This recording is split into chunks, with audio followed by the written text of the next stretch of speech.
লিবারেশনের রাজ্য কমিটির পক্ষ থেকে আয়োজিত এই সাংবাদিক সম্মেলনে যে সাংবাদিক বন্ধুরা এসেছেন তাদের সবাইকে আমরা আমাদের পার্টির পক্ষ থেকে স্বাগত জানাচ্ছি।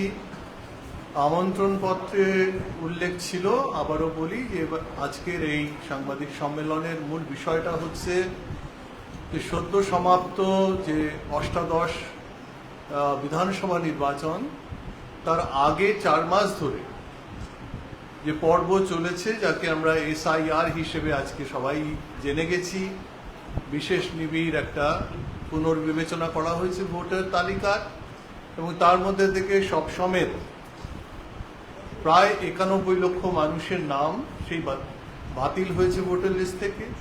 তার মধ্যে একটা অংশকে যদি আমরা মৃত ধরে নিই, তাহলেও সেই সংখ্যাটা একটা বড় অংশ, প্রায় 66 লক্ষ মানুষ। তাদের মধ্যেও আবার অনেকেই যারা পরবর্তীকালে সুপ্রিম কোর্টের হস্তক্ষেপে শুধুমাত্র পশ্চিমবঙ্গের জন্য লজিক্যাল ডিসক্রিপেন্সির নামে, অর্থাৎ তথ্যগত অসঙ্গতির নামে যে মানুষদের নাম বাদ দেওয়া হয়েছিল, অর্থাৎ খসড়া তালিকা এবং চূড়ান্ত তালিকার মাঝে 5 লক্ষাধিক মানুষের নাম বাদ গেছে, এবং চূড়ান্ত তালিকার পরেও আমরা দেখেছি 27 লক্ষ, অর্থাৎ আর 5 লক্ষ যদি আমরা যুক্ত করি বাতিল, এবং যারা বিচার প্রক্রিয়াধীন, এই সংখ্যাটা প্রায় 34 লক্ষ ভোটার।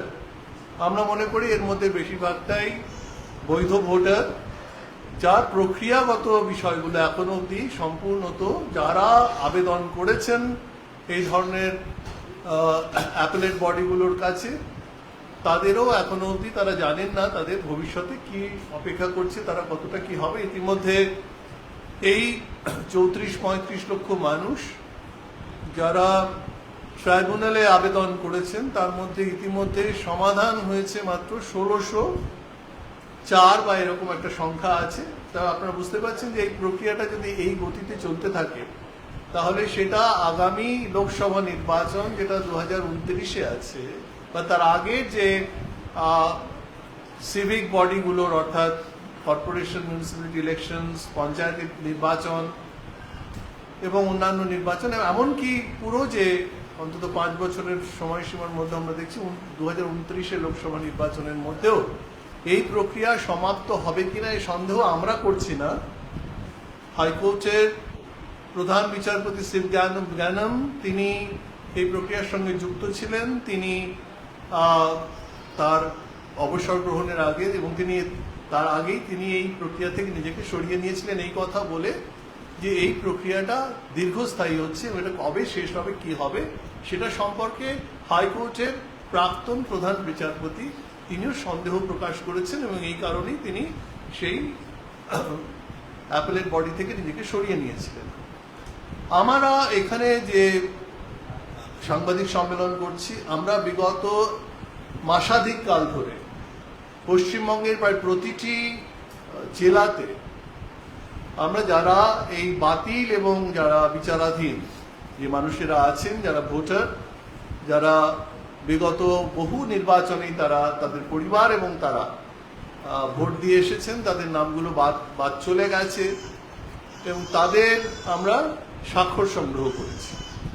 আমরা সমস্ত জেলা থেকে স্বাক্ষর সংগ্রহ করেছি এই উদ্দেশ্যে যে এই স্বাক্ষরগুলোকে জড়ো করে আমরা যা জড়ো করতে পেরেছি সেই সংখ্যাটাকে নিয়ে আমরা কলকাতা হাইকোর্টের প্রধান বিচারপতির কাছে আমরা দরবার করব। একটা আইন আছে, আপনারা জানেন, এপিস্টোলারি একটা অ্যাপিল সিস্টেম আছে, অর্থাৎ একটা চিঠির মাধ্যমে জনস্বার্থ মামলা করা যায়।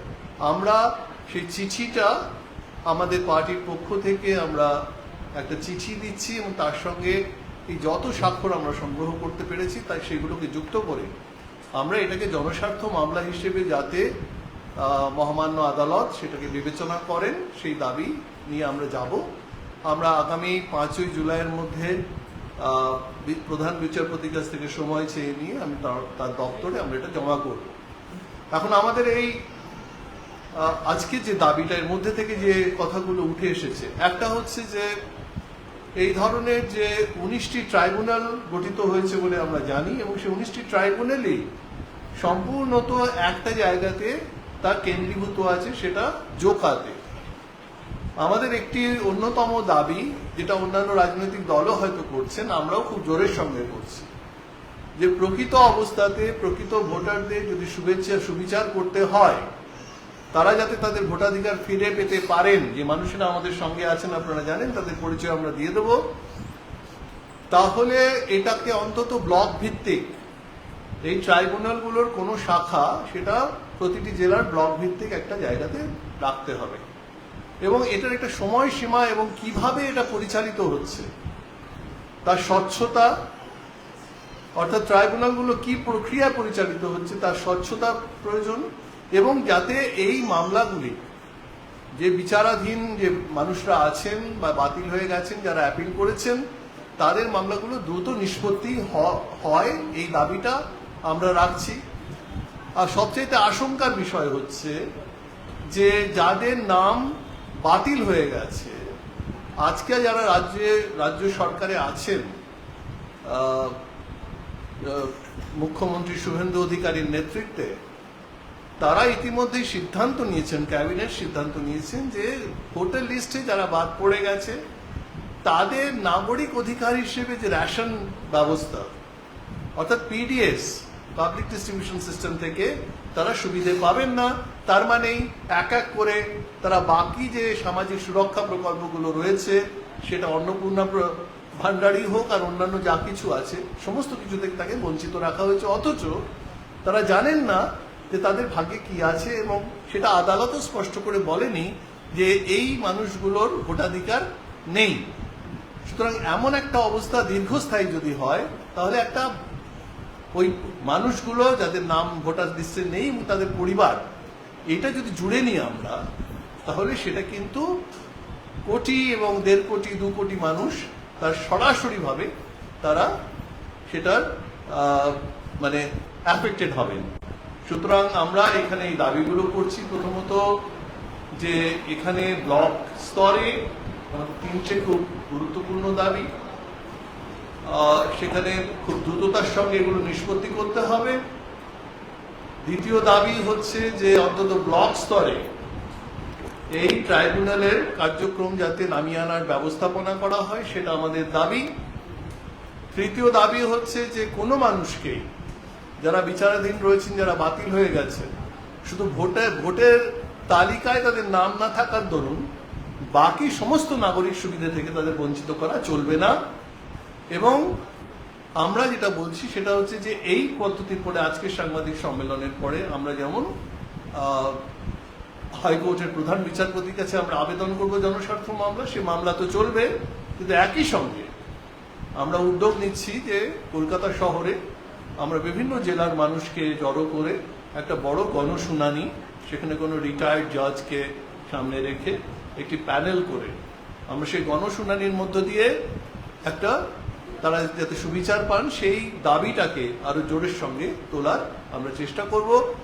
আজকে আমরা আমাদের সাংবাদিক সম্মেলন সিপিআইএমএল এর নামে হলেও আমরা যারা এই প্রশ্নগুলো নিয়ে সোচ্চার হয়েছেন, তার মধ্যে শ্রী জহর সরকারকে আমরা বলেছিলাম, তিনি রাজি হতেন, কিন্তু তার হাঁটুর অপারেশন হয়েছে বলে তিনি আসতে পারেননি। এর বাদে আমরা সুজাত ভদ্রকে বলেছি, কারণ তিনি জনসচেতনতা এই বিষয়ে, অন্তত এসআইআর সম্পর্কিত জনসচেতনতা বৃদ্ধির ক্ষেত্রে বহু জায়গায় তিনি খুব সুচিন্তিত বক্তব্য রেখেছেন, তো খুব সক্রিয় ভূমিকা নিয়েছেন, কিন্তু গতকাল রাত থেকে তার শারীরিক একটু অসুবিধা হওয়ার কারণে তিনি শেষ মুহূর্তে জানিয়েছেন তিনি আসতে পারেননি। এছাড়া আমরা উজ্জয়িনী হালিমকে, তারাও একেবারে নিচে নেমে বহু তথ্য সংগ্রহ করেছেন। আমরা চেয়েছিলাম উজ্জয়িনী যদি আমাদের সঙ্গে আজকে থাকতেন ভালো হতো, এবং আমাদের সঙ্গে আজকে যিনি আছেন আপনাদের সুপরিচিত এবং কলকাতা হাইকোর্টের অত্যন্ত খ্যাতনামা একজন অ্যাডভোকেট রঘুনাথ চক্রবর্তী, তিনি এই জনস্বার্থ মামলার ক্ষেত্রে জনস্বার্থে বহু বিষয় আপনারা জানেন, ইতিমধ্যেই তিনি বহু মামলা সেটা করেছেন, এবং এই যে একটা সংখ্যার মানুষকে তাদের শুধুমাত্র তাদের ধর্মবিশ্বাসের কারণে তাদের সম্পূর্ণভাবে দাগিয়ে দেওয়া যে এরা ঘুষপেটিয়া, এরা অনুপ্রবেশকারী, এবং তাদের অনেককেই বাংলাদেশে পাচার করে দেওয়া হয়েছে কোনো পদ্ধতি না মেনে।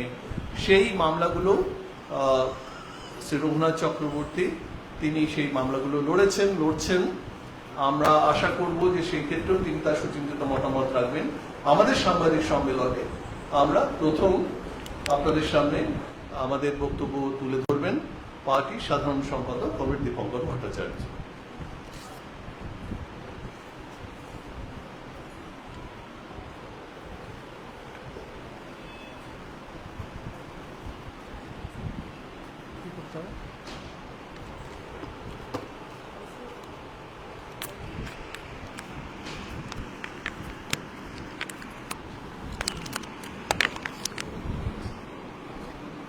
নমস্কার। আমাদের যেটা কমরেড অভিজিৎ বললেন, আমাদের মূল লক্ষ্যটা হচ্ছে যে এসআইআরটা এত বড় একটা বিপর্যয়, যেখানে লক্ষ লক্ষ মানুষের ভোটিং রাইট চলে গেছে, এটা যেন না হয় যে নির্বাচন হয়ে গেছে অতএব এসআইআর নিয়ে আর কোনো কথা হবে না। তো ফলে এসআইআর এর যারা ভিকটিম, যারা এসআইআর উৎপীড়িত নাগরিক, তাদের সম্পূর্ণ অধিকার ফিরিয়ে আনা পর্যন্ত এই লড়াইটা চলবে। ফলে এই নির্বাচন হয়ে গেছে অতএব আর এসআইআরটা আমরা ভুলে যাব, এটা হবে না। এটা হচ্ছে প্রথম কথা। এবং এটা শুধু পশ্চিমবঙ্গের জন্য নয়, এটা গোটা দেশের জন্য। গোটা দেশ জুড়ে আমরা এসআইআর এর যারা ভিকটিম, সেই সমস্ত ভিকটিমদের সংগঠিত করে তাদের সুবিচারের দাবিতে এই আন্দোলনটা চলবে। কারণ যাদের নাম কাটা গেছে তাদের অধিকাংশই জানেন না তাদের নাম কেন কাটা গেছে, কোন কারণে নাম ভোটার তালিকা থেকে তাদের নাম বাদ দেওয়া হয়েছে। সেটা নিয়ে অনেক কথাবার্তা হয়, অনেক কিছু বলা হয়, কিন্তু তার কাউকে এরকম কোন ইলেকশন কমিশন জানায়নি যে এই কারণে আপনার নামটা আমরা বাদ দিচ্ছি।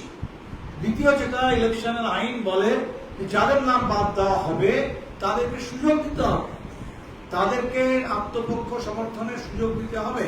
তাদেরকে কোন রকম আত্মপক্ষ সমর্থনের সুযোগ না দিয়ে এইভাবে একতরফা ভাবে নাম কেটে দেওয়া, এটা সম্পূর্ণ বেআইনি। এটা ভারতবর্ষের সংবিধান, গণতন্ত্র, নির্বাচনী প্রক্রিয়া, নির্বাচন সংক্রান্ত যাবতীয় আইন তার সম্পূর্ণ বিরুদ্ধে যায়। তাই এত বড় একটা বেআইনি ব্যাপার যেটা হয়েছে, আমরা সেটার বিরুদ্ধে আমাদের আন্দোলন চলছে। যেটা কমরেড অভিজিৎ বললেন যে আমরা মানুষের কাছে পৌঁছচ্ছি, তাদের হস্তাক্ষর নিয়ে একটা স্মারকলিপি আমরা জমা দেব, যাতে সেটা একটা জনস্বার্থ মামলা হিসেবে গৃহীত হয়, সে ব্যাপারে আমরা আবেদন চালাবো।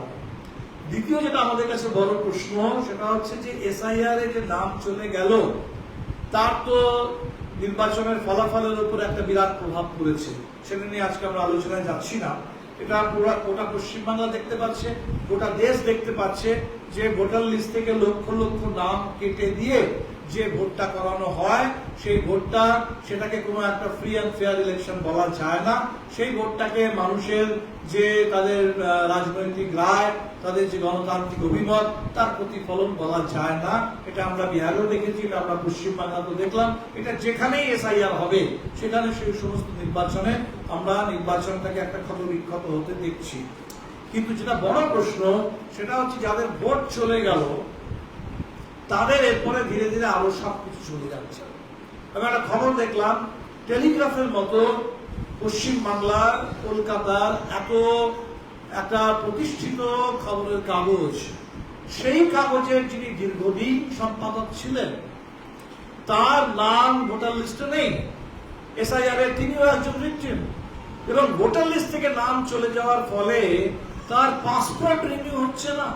তাহলে চিন্তা করে দেখুন, একজন সাংবাদিক, একজন সম্পাদক, কলকাতার মতো শহরে তিনি এতদিন ধরে একটা পত্রিকার সম্পাদনা করেছেন, টেলিগ্রাফের মতো একটা প্রতিষ্ঠিত খবরের কাগজ, তার সম্পাদকের সাথে যদি আজকে রাষ্ট্র এই ধরনের একটা অন্যায় করে, তাহলে সাধারণ মানুষ কোথায় যাবে? তাহলে সাধারণ মানুষ, যার রেশন চলে যাচ্ছে, যার অন্নপূর্ণা ভান্ডার চলে যাচ্ছে, সমস্ত ক্যাশ ট্রান্সফার গুলো চলে যাচ্ছে, যার সংরক্ষণের অধিকার চলে যাচ্ছে, যার অস্তিত্ব আজকে বিপন্ন। তাই আমরা ঠিক করেছি এই সমস্ত বিপন্ন মানুষ, আক্রান্ত মানুষ, তাদেরকে সঙ্গে নিয়ে তাদের সম্পূর্ণ অধিকার ফিরিয়ে আনার জন্য একটা বড় আন্দোলন দরকার, পশ্চিমবাংলায় দরকার, গোটা দেশ জুড়ে দরকার, বিভিন্ন ভাবে দরকার।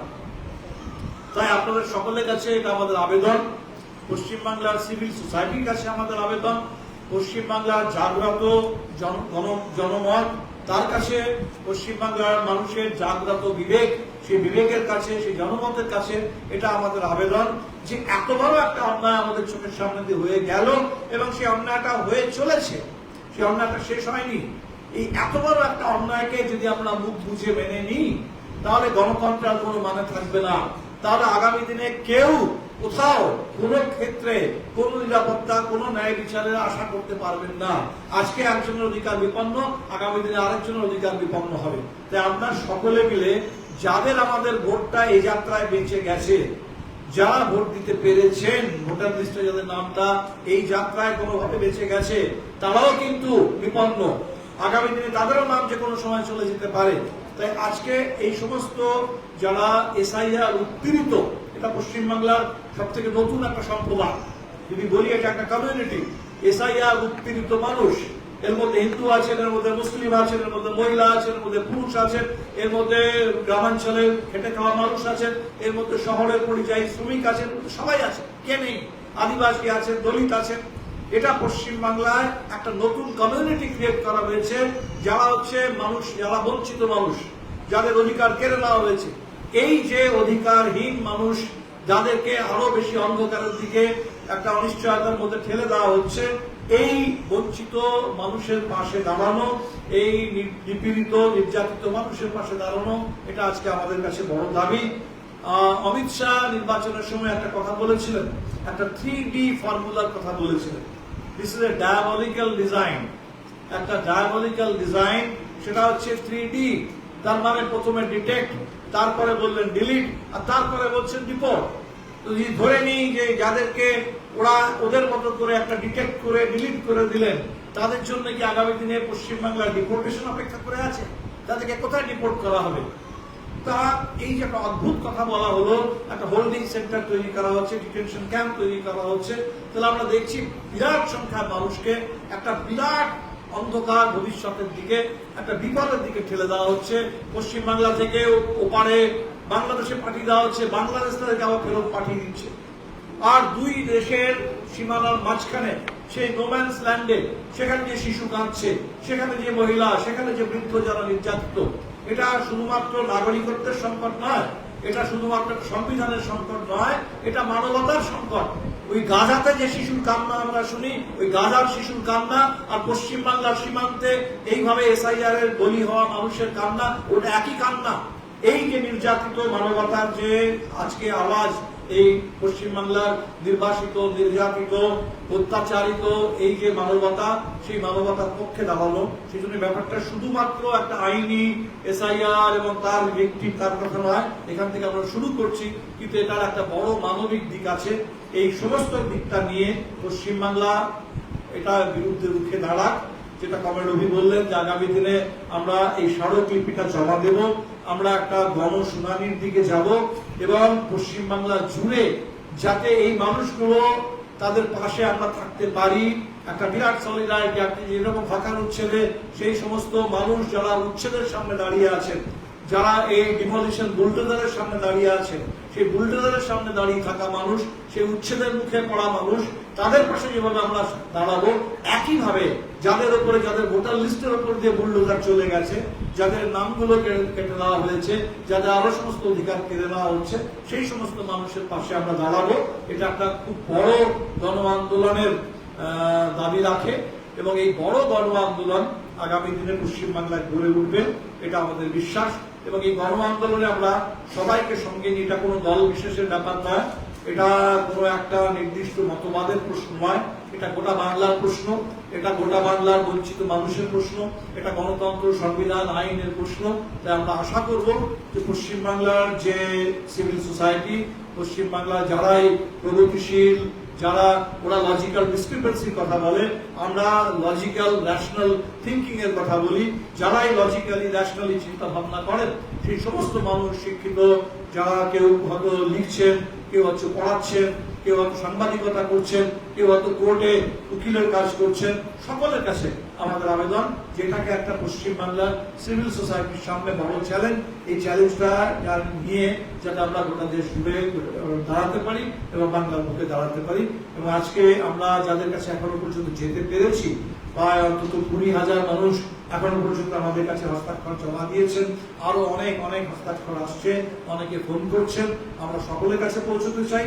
কিছু মানুষ যাদের ভোট কাটা গেছে, কিছু কমরেড এই ধরনের, তারা আমাদের সঙ্গে আজকে উপস্থিত আছেন, আপনারা দেখছেন। আমি আশা করবো যে তাদের কাছ থেকেও আমরা একটু শুনতে পারবো যে কিভাবে তাদেরকে একটা অন্ধকার ভবিষ্যতের দিকে ঠেলে নেওয়া হচ্ছে এবং সেই অন্ধকার ভবিষ্যতের মোকাবিলা, আলোর জন্য লড়াই করা, আমরা একসাথে মিলে লড়বো এই প্রতিশ্রুতি দিয়ে আগামী দিনে এসআইআর উৎপীড়িত সমস্ত মানুষের ভোটিং রাইট এবং তাদের সম্পূর্ণ নাগরিক অধিকার ফিরিয়ে দেওয়ার জন্য বাংলা লড়ছে, বাংলা লড়বে এবং এই লড়াই আমরা সকলে মিলে লড়বো এবং জিতবো, এই আশা রেখে আপনাদের সকলকে ধন্যবাদ। আপনারা শুনলেন, অনেকের অনেক প্রশ্ন থাকবে, আমরা পরে একবারে শেষে আপনারা প্রশ্ন যদি থাকে আপনারা করতে পারেন। এখন আপনাদের সামনে বক্তব্য রাখবেন অ্যাডভোকেট রঘুনাথ চক্রবর্তী। নমস্কার। খুবই অনুরোধের পরিপ্রেক্ষিতে দৌড়ে আদালতের কাজ ছেড়েই আসতে হয়েছে। এখন দেখুন, এমন একটা সময়ের মধ্যে দিয়ে আমরা যাচ্ছি যে সময়টা আমাদের দেশের যারা শাসক তারা যা বলছেন সেটাকে বিশ্বাস্য হিসেবে আমরা গ্রহণ করছি। আমরা মনে করছি তারা সত্যের অবলাপ করতে পারেন না, তারা অমৃত ভাষণের মধ্যে দিয়ে কখনো যান না। ফলে এরকম একটা গল্পই একটা সময় শুরু হয়েছিল গত বছর জুন মাসে। আসলে ওই মামলাটা করতে গিয়েই আমরা এই জাতীয় কাজের সঙ্গে খানিকটা পরিচিত হই। আমরা শুনেছিলাম যে দিল্লির রোহিণী থেকে মানুষজনদের গ্রেপ্তার করা হচ্ছে, আমরা শুনেছিলাম উড়িষ্যা থেকে মানুষজনদের গ্রেপ্তার করা হচ্ছে, আমরা শুনেছিলাম রাজস্থান থেকে মানুষজনদের গ্রেপ্তার করা হচ্ছে এবং তাদের সৌভাগ্যবান করে জীবনে প্রথমবারের মধ্যে তাদের প্লেনে চড়িয়ে আকাশপথে তাদের দেশ থেকে বিদেশে নিয়ে চলে যাবার যাবতীয় পরিকল্পনা সরকার করছে। এই সময় খোঁজ করতে গিয়ে আমরা দেখি তৎকালীন সময়ে মিনিস্ট্রি অফ হোম অ্যাফেয়ার্স একটা সার্কুলার ইস্যু করে। তখন আরেকটু বেশি ছিল, 4D ছিল: detection, deletion, detention, deportation. Paschimbangla সবসময় উর্বর মানুষদের জায়গা, আপনারা জানেন। একটা ডি এখান থেকে মুছে দেওয়ার চেষ্টা আছে। ডিটেনশন দুটো, একটা স্কুল বাড়ি টাড়িকে করা হয়েছে, কিন্তু ডিটেনশনে ওই ট্রানজিটে একদিন দুদিনের মধ্যে রাখা হচ্ছে, নিয়ে পাঠিয়ে দেওয়া হচ্ছে। ফলে আসামে আমরা যে ডিটেনশন বুঝি, কেউ যদি ডি ভোটার হন, ডাউটফুল ভোটার হন, তার অধিকার আছে নিজেকে ডিফেন্ড করার। সেখানে ফরেনার্স ট্রাইব্যুনাল আছে, জজেরা বসেন, অনেক সময় বিচার পান, হয়তো আটকে থাকেন, কষ্টে আটকে থাকেন, দেশের মাটিতে থাকেন, নো ম্যানস ল্যান্ডে নয়। ফলে আসামের থেকেও আরেক ধাপ এগিয়ে গিয়ে এখানকার এই এক্সপেরিমেন্ট, যেটা এক্সপেরিমেন্ট উইথ ট্রুথ বলতে পারেন, সত্যের সাথে পরীক্ষা নিরীক্ষা করার কাজটা শুরু করেছেন সত্য নির্বাচিত সরকার এবং যারা বলছেন তারা নির্বাচিত হয়েছেন। আমাদের মনের মধ্যে কোনো সন্দেহ থাকতেও পারে। তো আমরা দিল্লির ওই MH দপ্তরের মিনিস্ট্রি অফ হোম অ্যাফেয়ার্সের যে সার্কুলারটা, তাতে দেখেছিলাম যে গ্রেপ্তার করতে হবে, রাখতে হবে, পাঠাতে হবে, এই করতে হবে। অসংখ্য লোকের একটা লিস্ট আমাদের হাতে আসে, প্রায় 140-50 জনের। বাকিদের খবর আমি জানি না, আমরা জানি মাত্র 7-8 জনের খবর। সোনালী বিবি, তার স্বামী দানিশ শেখ, সুটি বিবি, দিল্লির স্কুলে হিন্দি মিডিয়ামে পড়া তার 2 ছেলে। আমরা বড় মুখ করে বলি রাইট টু এলিমেন্টারি এডুকেশন, 7-8-এ পড়াই বাচ্চাটা। আর এই দুজন, ওদের বাচ্চা একজন, এদের পুলিশ গ্রেপ্তার করে নিয়ে যায়। ঘটনা হয় সোনালী যখন আবার গিয়ে অনুরোধ করে, কোর্ট কাছারির লোককে সবসময় পাওয়া যায়, তারা অনেকগুলো টাকা নিয়ে তাদের ছাড়াবার যখন চেষ্টা করে, তখন সোনালীর 7 বছর 8 বছরের বাচ্চাটিকে রেখে দিতে চায় পুলিশ। সোনালী আপত্তি করে, সোনালীও গ্রেপ্তার হয়। এবার 16 জনকে পাঠিয়ে দেওয়া হয় নবাই চাঁপাগঞ্জে। আমরা যখন উচ্চ আদালতের কাছে এই মামলা নিয়ে আসি তখন আমাদের বিরুদ্ধে সন্দেহের এই কথা বলা হয়েছিল যে সরকার বলছে এই ভাষ্যকে আমরা মানতে রাজি নয়। কেন? যারা মানতে রাজি নয় তারা বিদ্রোহী, তারা সরকার বিরোধী। এটার সঙ্গে একটা টানা লড়াই করে নিশ্চিতভাবে উচ্চ আদালতের প্রতি আমাদের যে এখনো সম্মান, শ্রদ্ধা, উচ্চ আদালতের প্রতি আমাদের উচ্চ আদালতের নিজস্ব যে মর্যাদা বোধ, সেটা কিন্তু প্রথম দিনই প্রকাশিত হয়েছিল এবং কোর্ট বলে দিয়েছিলেন যে কেন, কোন অবস্থায়, কাকে কিভাবে গ্রেপ্তার করা হয়েছে তার একটা ডিটেলস রিপোর্ট দিতে হবে। আমরা দেখলাম যে উড়িষ্যা থেকে যারা গ্রেপ্তার হয়েছিলেন, হরিহরপাড়ার 2 জন মানুষ। আমরা দেখলাম যে আপনার রাজস্থান থেকে যে গ্রেপ্তার হয়েছিল, প্রচুর মারধর খেয়েছিল আমির বলে এই ছেলেটি। এদের পুলিশ, এদের বিএসএফ দ্রুততার সঙ্গে ছেড়ে দেওয়ার উদ্যোগ গ্রহণ করল, সোনালীদের ফেরায়নি। উচ্চ আদালত ঘোষণা করেন সোনালীদের গ্রেপ্তার এবং বিদেশে পাঠিয়ে দেওয়া দুটোই বেআইনি। এই ঘোষণার পর অনেকদিন অপেক্ষা করে আমরা যখন আদালত অবমাননার মামলা করি তখন সুপ্রিম কোর্টে একটি মামলা দায়ের করা হয়। সেই মামলা এখনো শেষ হয়নি। ঠিক গরমের ছুটির আগে সুপ্রিম কোর্টে সেখানে সরকার বলেছিল 10 দিনের মধ্যে আমরা তাদের ফেরত আনছি। আমরা নিশ্চিত জানি ফেরত আনবেন না। 15ই জুলাই মামলার দিন আছে, সেই দিনকে আবার তারা বলবেন যে আমাদের একটু অসুবিধা ছিল, এবং আমরা জানি যে যে কোনো কারণেই হোক তাদের অসুবিধার কথা ভেবে 15ই জুলাইয়ের পর আমরা হয়তো দেখতে পাবো। তাহলে সরকার প্রথম থেকে যে কথাটা বলে আসার চেষ্টা করছে যে এরা বিদেশি, নবাই চাঁপাগঞ্জের লোক, এদেশের কেউ নেই। আমরা বলছি এদেশের মা আছে, বাবা আছে, অন্য পরিজনরা আছে, এদের বাড়ি ঘর আছে, এক ছিটে হলো জমি আছে, জিরেত আছে, বিভিন্ন কাগজ আছে। তাহলে সরকার, আমরা যদি ধরেও নিই, সেদিনকে একটা সবাই, পিডিআর একটা সবাই সুযোগদা বলছিলেন যে আমরা কেন বলবো যে অনুপ্রবেশকারী, আমরা বলি না কেন? আমরা বললাম যে না, আমরা সনাতনীতে না হয় বলি বসুধ হইব কুটুম্বকম অতিথি দেব ভব।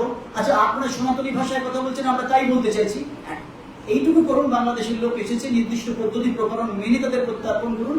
দেশের আইন আছে, দেশের আইনটা মান্য করার দায়িত্ব আপনারা নিয়েছেন, সংবিধানের নামে শপথ নিয়েছেন।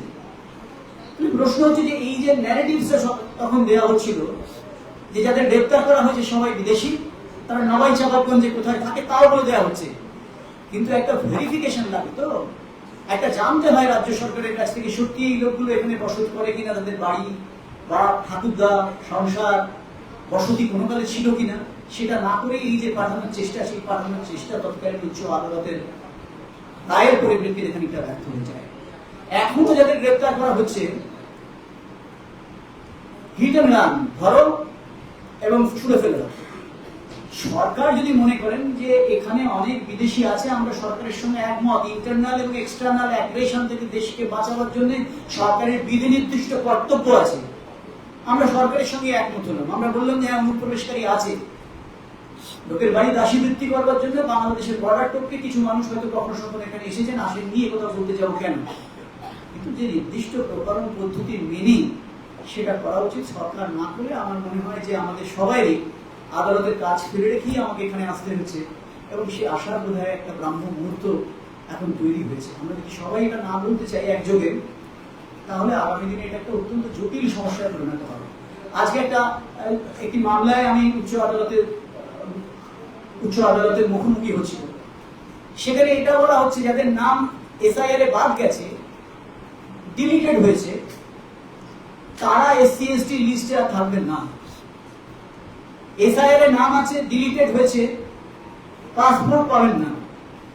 সাংবাদিক, প্রধান সম্পাদক দেশ থেকে দেশের বাইরে যেতে পারছেন না, কারণ তার নাম ডিলিটেড হয়েছে। একজন মানুষ, তিনি ভারতের নাগরিক কি নাগরিক নন, ডিলিশনের সঙ্গে তার খুব সম্পর্ক নেই। কোথাও মনোরঞ্জনের জায়গায় রঞ্জন হয়ে গেছে, ডিলিশনের হয়তো টাইম নেই, হতেই পারে। কিন্তু আমরা সবাই চাই, এত মানুষ অপেক্ষা করে রয়েছেন, 19টা মাত্র ট্রাইব্যুনাল, 3টে করে স্টাফ আছে, তাতে জজ সাহেবদের পক্ষে সম্ভব নয়। সব উচ্চতম আদালত থেকে গেছেন তারা, বিখ্যাত মানুষ, তাদের বিচার যতদিন করেছেন, তাদের বিরুদ্ধে কারো কোনো অভিযোগ নেই। তারা কাজ করতেও চান, কিন্তু কাজ করার যে সেট আপ তৈরি করতে হয়, ইনফ্রাস্ট্রাকচার করতে হয়, না দিলে তারা কাজটা করবেন কি করে? তাই 6 মাসে মাত্র 5000 লোকের নিষ্পত্তি হয়েছে, বাকি 32 লক্ষ লোক ঘুরে রয়েছেন, অপেক্ষা করছেন। এরপর তাদের, আমরা এটাকে ডাইরেক্ট ব্যাংক ট্রান্সফার বলি, ডিবিটি বলি, সেটা বন্ধ হবে। এরপর তাদের অন্নপূর্ণা বন্ধ হবে, এরপর পাসপোর্ট যাদের ব্যাপারে যে বন্ধ হবে, এসটি সার্টিফিকেট বন্ধ হবে। সুতরাং এমন গুরুত্বপূর্ণ যখন বিষয়, তখন আমরা কেন দাবি করব না যে সরকার অত্যন্ত দ্রুততার সঙ্গে গোটা বিষয়টা নিষ্পত্তি করবে। একজন যিনি কিনা দেশের নাগরিক, তিনি বাই বার্থ নাগরিক, আমরা বলি জুস সলি, অর্থাৎ আমার বাবা মা এখানে বসত করতেন, আমার জন্ম হয়েছে দেশে, আমি নাগরিক, আমার নাম রঞ্জন কি হরিমাধব, মাধব কি হরিমাধব, এই বিতর্ক যদি থেকেও থাকে, সুপ্রিম কোর্ট নিজেই বলেছেন তুচ্ছ বিতর্কের মধ্যে যাওয়ার কোনো অবকাশ নেই। আমাদের দেশের বেশিরভাগ মানুষ গরিব, তারা তাদের নাম ঠিক করে লেখেন। আপনাদের যদি আমি একটি নামের কথা বলি শ্রীবর্ণা, আপনারা নিশ্চিতভাবে অনেকে বলবেন সুবর্ণা, আর মুসলমানদের নাম মনে রাখার দায় আমাদের কারণে অর্ধেক সময় আমরা নামে ভুল করি, আমরা দেখি। এবং সুপ্রিম কোর্ট একটি বিখ্যাত মামলায় বলেছেন এই সমস্ত তুচ্ছ বিষয় কখনো লজিক্যাল ডিসক্রিপেন্সি হতে পারে না, ইললজিক্যাল ডিসক্রিপেন্সি। ঠিক এই শব্দটা ব্যবহার করেননি, আমি আপনাদের কাছে এটা বলার চেষ্টা করছি, দেখতে গিয়ে আমরা দেখেছি। এমনকি সর্বানন্দ সোনোয়াল, যিনি এখনকার মুখ্যমন্ত্রী ওখানকার, যার কথা প্রায়শই শুনবেন, যার কণ্ঠস্বর প্রতিধ্বনিত হচ্ছে আমাদের এখানকার মুখ্যমন্ত্রীর মধ্যেও, তার যে দুটি মামলা সুপ্রিম কোর্টে হয়, সেখানে বারবার করে সুপ্রিম কোর্ট বলেছেন আমাদের দেখতে হবে এমন একজন মানুষের থেকে বাদ না যায়। এটা একটা প্রায় ক্যাপিটাল পানিশমেন্টের মতো, ফাঁসির আদেশের মতো, একেবারে ট্রাইব্যুনাল দেখে দেবে, তারপর হাইকোর্ট আছে, জুডিশিয়াল রিভিউ হবে, সুপ্রিম কোর্ট দেখবেন, তারপর একজন মানুষকে দেশ থেকে পাঠাতে হবে যিনি নাছর, তিনি বলছেন এই দেশের এই মাটিতে তার জন্ম, ধর্ম তার কাছে কোনো বিষয় নয়, ধর্মীয় কারণে তিনি এদেশে থাকেন না, এদেশের মাটির সঙ্গে তার আত্মীয়তার কারণে তিনি এখানে থাকেন, তিনি এখান থেকে ধর্মীয়, তার যে ধর্ম, সেই ধর্ম যেখানে অনেক বেশি লোক সেই ধর্মের মধ্যে রয়েছে, সেই দেশে তিনি যেতে চান না। এই মতো অবস্থায় বোধহয় এটা একটা বিষয়। আইন কিন্তু পক্ষেই রয়েছেন সব গরিব মানুষের পক্ষে, সব লোকেদের যাদের নাম কেটে বাদ যাচ্ছে তাদের পক্ষে, কিন্তু আইনের প্রয়োগের ক্ষেত্রে আমরা দেখছি সরকার সেটা করতে চাইছেন না। হয়তো সরকার ভাবছেন করতে গেলে আরো বেশি করে তারা বিপাকের মধ্যে পড়বেন, খুব কম সময়ের মধ্যে তারা যা করতে চাইছেন করতে পারবেন না। আমাদের আবেদনই হবে, আমরা তো আবেদন নিবেদন করতেই আছি, আমরা আদালতেও আবেদন করি, কাছামাছি মুখ করে বলি যে হুজুর তুমি দেখো এটা এই। প্রশ্ন হলো যে আমাদের সবাই বোধহয় এই দাবিটা এখান থেকে উঠুক যে সরকার তার নিজস্ব যে আইন, সেই আইনটাকে মান্য করুক। ডিটেকশন হতে পারে, ডিটেনশন হতে পারে, কারো নাম বাদ যেতে পারে, নাম বাদ যাওয়ার ব্যবস্থা রয়েছে, নাম ফেরত আনার ব্যবস্থাও রয়েছে। এই সমস্ত প্রক্রিয়া ঠিক করে নিশ্চিতভাবে করার পরই কোনোদিন যদি এমন একটা সময় আসে যে কোনো মানুষকে ডিপোর্টেশন করার দরকার হচ্ছে, আমরা না যারা বলি যে আমরা তো আইনটা মেনেই চলতে চাই, আইন মান্য করাই আমাদের কাজ, আইনের বিরুদ্ধে কথা বলা আমাদের কাজ নয়, তারা বলবো সেদিনকে আমরা অনেক কষ্ট পাবো, দুঃখ পাবো, ওই মানুষদের আপনারা ডিপোর্টই করবো। তো ফলে এই একটা অবস্থা চলছে। উচ্চ এবং উচ্চতম আদালত বিভিন্নভাবে এই মামলা শুনছেন। হেভিয়াস পারপাসের মামলা আমরা এই সাফল্য এখান থেকে পেয়েছি, তো অন্য জায়গাতেও নিশ্চয়ই মামলা মোকদ্দমা হচ্ছে, আরো বিভিন্ন মানুষ এগুলো করার চেষ্টা করছেন। আশা করা যায় তার মধ্যে থেকে আমরা, এবং আপনারা যারা পথে নেমে কাজটা করার কথা ভাবছেন, এপিস্টোলারি জুরিসডিকশনের কথা বলা হলো, চিঠি দিয়ে পাবলিক ইন্টারেস্ট লিটিগেশনের কথা বলা হলো, সেগুলো যদি কোনোদিন কোর্ট গ্রহণ করেন তাহলে সত্যটা আসবে। আর দাবি হোক অসংখ্য ট্রাইব্যুনাল তৈরি করতে হবে, স্টাফ প্রয়োজনীয় দিতে হবে, যেমন 600 জুডিশিয়াল অফিসার সেদিনকে কাজ করে ভোটের আগে কাজটা করলেন যুদ্ধকালীন তৎপরতায়, ডিলিশনের প্রশ্ন যুদ্ধকালীন তৎপরতায় কাজ করতে হবে এবং শেষ করতে হবে। এটা বোধহয় আমরা দাবি করতেই পারি। সেই দাবি আমি আজকে মহতি এই সবার সামনে বলার জন্য। হ্যাঁ, নিশ্চিতভাবেই দেখুন আইনে বলা আছে, সিটিজেনশিপ অ্যাক্টই বলুন, রিপ্রেজেন্টেশন অফ পিপলস অ্যাক্টে বলুন, সিটিজেনশিপ অ্যাক্টে বলা আছে যদি কোনো কারণে আমাকে সন্দেহ করা হয় আমি ভারতীয় নাগরিক নয়, তাহলে আমাকে প্রমাণ করতে হবে আমি ভারতীয় নাগরিক। এবং সুপ্রিম কোর্ট একটা সময় আলোচনার সময় এটা বলছেন, হ্যাঁ তোমাকেই করতে হবে। কারণ কি, আমার বার্থ সার্টিফিকেট আমার কাছে থাকার কথা, আমার ভোটার তালিকা কোথায় কি আছে আমার কাছে থাকার কথা, আমার বাবা মাকে তাদের সংক্রান্ত সব কাগজ কোথায় থাকার কথা আমার কাছে। আমার তো স্পেশাল নলেজ। আমরা মনে করি সুপ্রিম কোর্ট এই যে বলেছেন যে আমারই দায় আমাকে প্রমাণ করতে হবে, রাষ্ট্রের দায় নয় প্রমাণ করতে হবে, সেটা বোধহয় সঠিকই। কিন্তু এই যে বোঝা আপনি চাপিয়ে দিচ্ছেন, বাবা মা ভোটার লিস্টে আছেন, ভাই বোনেরা ভোটার লিস্টে আছেন, এক ভাইকে বাদ দিয়ে দিলেন কোনো একটা কারণে, বলছেন গাল ভরা নাম দিচ্ছেন, লজিক্যাল ডিসক্রিপেন্সি।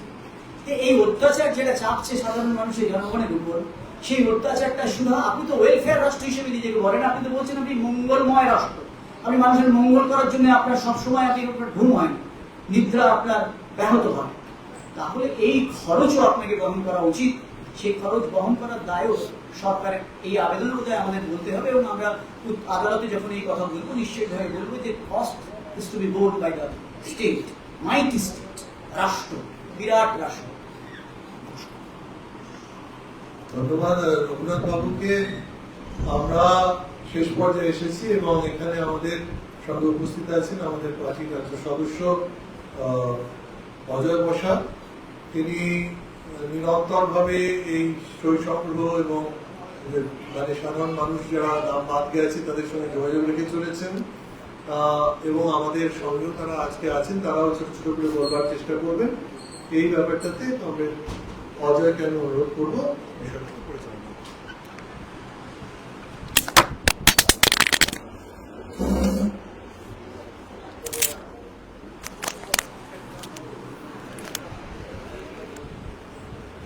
আমি আজকে আমাদের মধ্যে যারা ডিলিটেড ভোটার আছেন, বলা যায় কিছুটা আমরা তাদেরকে নিয়ে এসেছি। তাদের হাতে যে প্ল্যাকার্ডগুলো ধরা ছিল, এই প্ল্যাকার্ডগুলি তাদের বক্তব্য। এদের মধ্যে ছিলেন আমেনা বিবি, উত্তর 24 পরগনা থেকে এসছেন। আমেনা বিবি মন্ডল, যার 2002 সালেও এই নামেই ভোট ছিল, 2025 সালেও এই নামেই ভোট ছিল, কিন্তু তাকে 2026-এ ভোট থেকে বাদ দিয়ে দেওয়া হয়েছে। তিনি আজও জানেন না যে তার নামটা কেন বাদ গেল। তিনি কোনো ভুল আজও খুঁজে পাননি। আমাদের সাথে আছেন সেলিম মন্ডল, যার 2002 সালে সেলিম মন্ডল নাম আছে, 2025 সালে ভোটার লিস্টে তার সেলিম মন্ডল একই নাম আছে, কিন্তু অদ্ভুতভাবে তার নামটা কেন বাদ গেল তিনি আজও জানেন না। আমাদের সাথে আছেন সুরাজ মোল্লা, উত্তর 24 পরগনা থেকে এসছেন। 2002 সালে তার বাবার নাম আছে এবং 2025 সালে নিজের নাম আছে, কিন্তু তাকে বাদ দিয়ে দেওয়া হলো। রাজীব উদ্দিন মন্ডল, তিনিও এসছেন বসিরহাট থেকে। তারও একই ঘটনা, 2002 সালে তার বাবার নাম ছিল, ইনি এসছেন নদিয়া থেকে। তারা 7 ভাই বোন বলে জেনুইনলি তার নামটা বাদ দিয়ে দেওয়া হয়েছে। আমাদের সাথে মোস্তাকিম মোল্লা এসছেন, তারও 2002 সালে বাবার নাম আছে, 2025-এ নিজের নাম ছিল, তার নামটা বাদ দিয়ে দেওয়া হয়েছে। আমাদের সাথে ছিলেন আদিবাসী রমণী সরস্বতী রায়, তার বাবার নামটা ভুল কিন্তু মায়ের নাম ঠিক ছিল। তিনি মায়ের নামকে লিঙ্ক করে ভোটে আবেদন করেছিলেন, কিন্তু তথাপি তার নাম বাদ দিয়ে দেওয়া হয়েছে। আমি সংক্ষেপে আপনাদের বলবো, এই যে 27 লক্ষ উৎপত্তি হলো, এই উৎপত্তির ইতিহাসটা হচ্ছে, আপনারা জানেন আমাদের রাজ্যে 27শে সেপ্টেম্বর এসআইআর ডিক্লেয়ার করা হয়েছিল। এসআইআর ডিক্লেয়ার করবার 15 দিন বিএলওরা তাদের বাড়িতে বসে বর্তমান ভোটার লিস্ট 2025 এবং 2002 এর ভোটার লিস্টে ট্যালি করিয়েছিলেন। তারা পড়ি একটা তালিকা পাঠান। আমাদের ফিল্ড সার্ভে পশ্চিমবাংলার গ্রামাঞ্চল, যেগুলো আদি গ্রামাঞ্চল, সেখানে 98 থেকে 98.5 ভাগ আজকে যারা এসছেন এদের গ্রামগুলিতে, তাদের নাম 2002 এর সাথে লিঙ্ক ছিল। এবং আমরা দেখেছি জেনুইনলি সেখানে মৃত এবং শিফটেড ভোটার বাদ হয়েছে। গ্রামের বিভিন্ন মানুষ, রাজনৈতিক দল সকলেই সন্তোষ প্রকাশ করেছেন, এটা জেনুইন।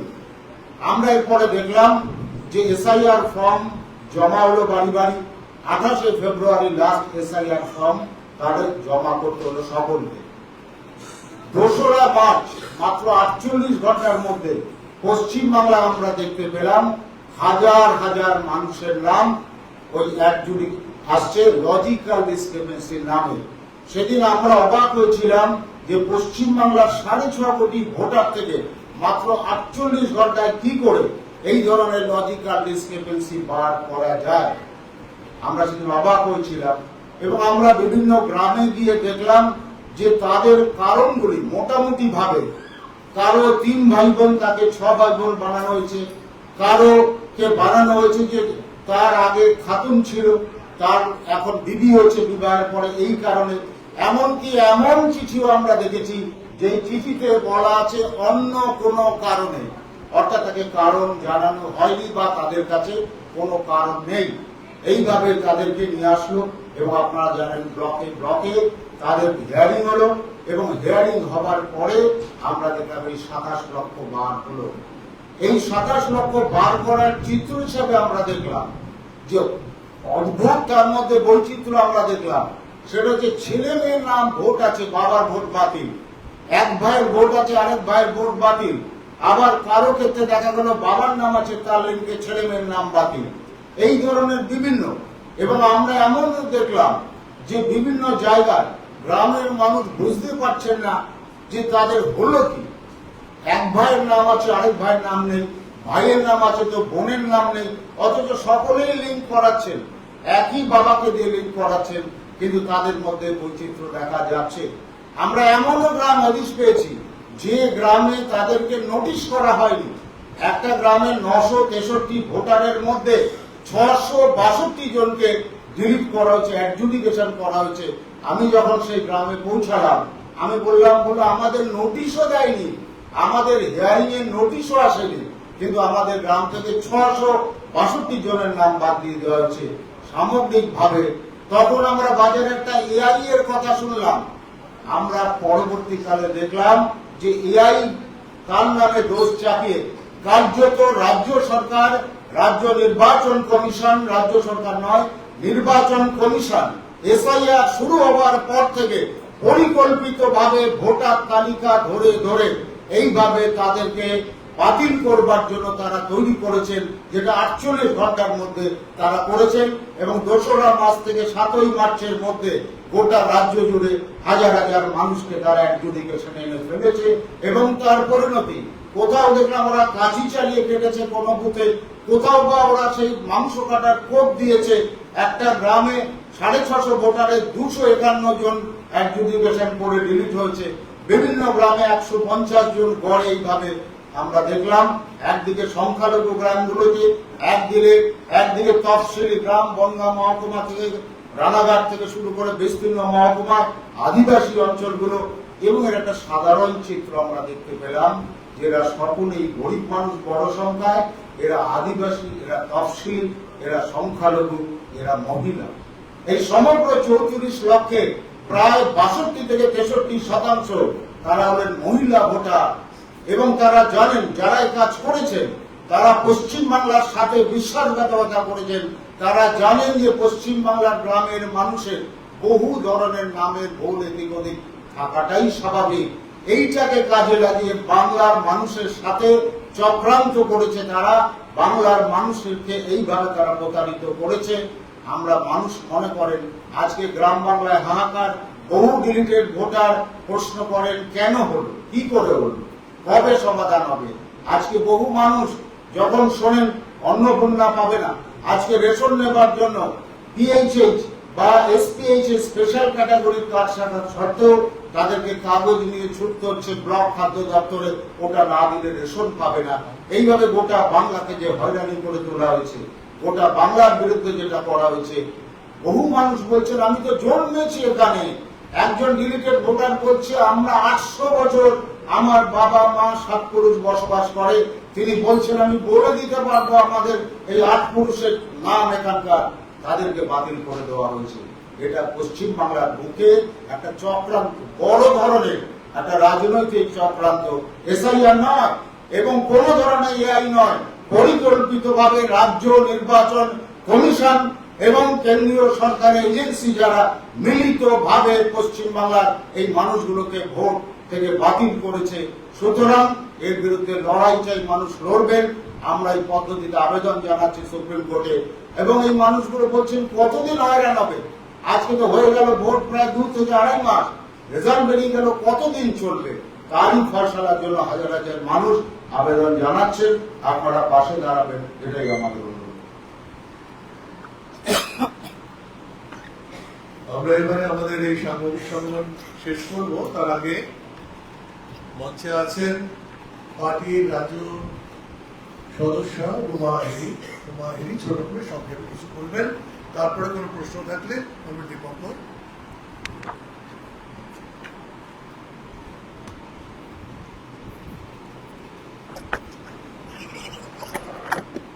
আমরা এখানে এসেছি এসআইআর নাম বাতিল কিংবা ভোটার তালিকা থেকে বাতিল হওয়া মানুষদের আবেদন স্বাক্ষর নিয়ে এখানে প্রেস ক্লাবে আমি জানাতে এসেছি যে সাধারণ মানুষের কাছে যে আমি পাড়ায় পাড়ায় যাচ্ছি, সেই মানুষেরা ছুটে আসছে যে ভোট মিটে গেল, আমাদের এখনো ভোটার তালিকায় নাম উঠলো না। আমার কাছে অনেক সবাই বলছে যে ভোটার তালিকা থেকে বাদ হয়ে গেল, তাদের উপজায়গা নেই, আমাদের বাড়িতে এসে বলছে না যে আমরা কি করব। তারা হতাশ, তারা অবাক। তাদের ছোটখাটো একটু ব্যাংকের বই আছে, অন্নপূর্ণা লক্ষ্মী ভান্ডারের টাকা পেত, সেটাও লক হয়ে যাচ্ছে। সাধারণ গরিব মানুষ যে খেটে খায়, 100 দিনের টাকা ঢুকতো, সেই ব্যাংকের বই বন্ধ হয়ে যাচ্ছে। বিশেষ করে রেশন কার্ডে যে মাল পাওয়া যায় সেটাও বন্ধ হয়ে যাচ্ছে। সেই মানুষগুলো যে ছুটে আসছে তাদের আমরা কি আশ্বাস দেব, কি বলবো যে তাদের ভোটার তালিকায় কিভাবে নাম তোলা যাবে? সেই জন্য আমরা পাড়ায় পাড়ায় গণস্বাক্ষর করেছি। গণস্বাক্ষর এখানে জমা দেওয়া হচ্ছে। আপনাদেরকে বলবো যে বিচার বিবেচনা করে মানুষদেরকে ভোটার তালিকায় সত্যিকারের যারা ভোটার নাগরিক দেশে তাদেরকে বেরোতে হবে। তাদের 2002 সালেও নাম আছে, তারা দীর্ঘদিন 50-60 বছর ধরে বাস করছেন, সব নাম আছে, ভোট দিয়ে আসছেন, তাদের বাবা মায়ের নাম কাগজ সব কিছু ইস্যু করছে। তার মধ্যে থেকেও তাদেরকে জানানো হচ্ছে না যে কি কারণে বাতিল করা হচ্ছে। এটা সবার প্রশ্ন, এই প্রশ্ন উঠে আসছে। আমার এখানেই আবেদন, একটা কথা বলার যে তাদেরকে কিভাবে আনা যায়, দেশের নাগরিক করা যায়, সেটা চিন্তা ভাবনা করবেন। আর মানুষ হতাশ ভয়েতে জড়ো হয়ে আছে যে আমাদেরকে বাংলাদেশে পাঠিয়ে দেবে, ওখানে নেবে না, আমাদের ছেলে মেয়েদের লেখাপড়া হবে না, এইভাবে চলতে থাকলে আমরা বাঁচবো কি করে? আমি অনেক বাড়ি বাড়ি যাচ্ছি, তাদেরকে আশ্বাস দিচ্ছি যে কেউ মরতে যাবেন না, আমরা লড়ছি, লড়বো, আপনারা পাশে থাকুন, আমরা আমাদের সাথে আসুন, এসে নিজেদের লড়াইকে এগিয়ে নিয়ে যাই যে আমাদের ভোটার লিস্টে নাম তুলতে হবে। এটা আমরা কোর্টে আপিল করি কিংবা মামলা করব, এই নিয়ে এগিয়ে যাব। এই কথা বলে আমি শেষ করছি। সবাইকে লাল সালাম।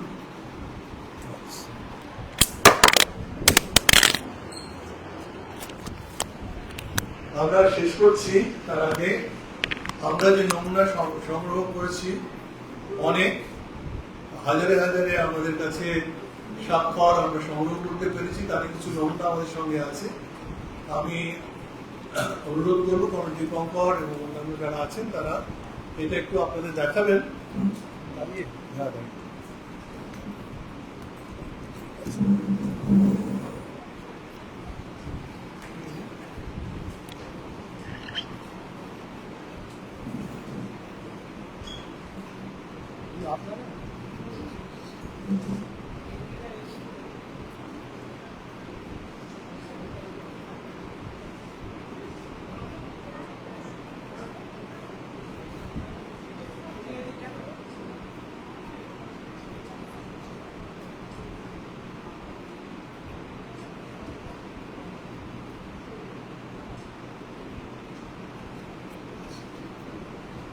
আমাদের যা বলার ছিল সেটা আমরা বলেছি। এরপরে যদি আপনাদের কিছু প্রশ্ন থাকে তাহলে সময় যদিও শেষ প্রায়, আর সেটা আপনারা করতে পারেন। কোনো দীপঙ্কর আছেন?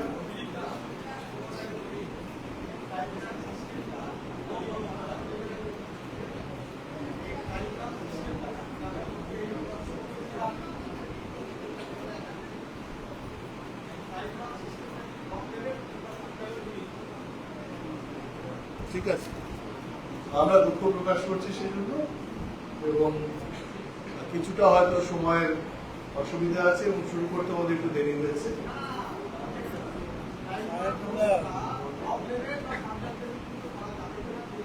আমরা দাবি করেছি সেটা, আমরা দাবি করেছি। আর যদি আপনাদের কোনো প্রশ্ন থাকে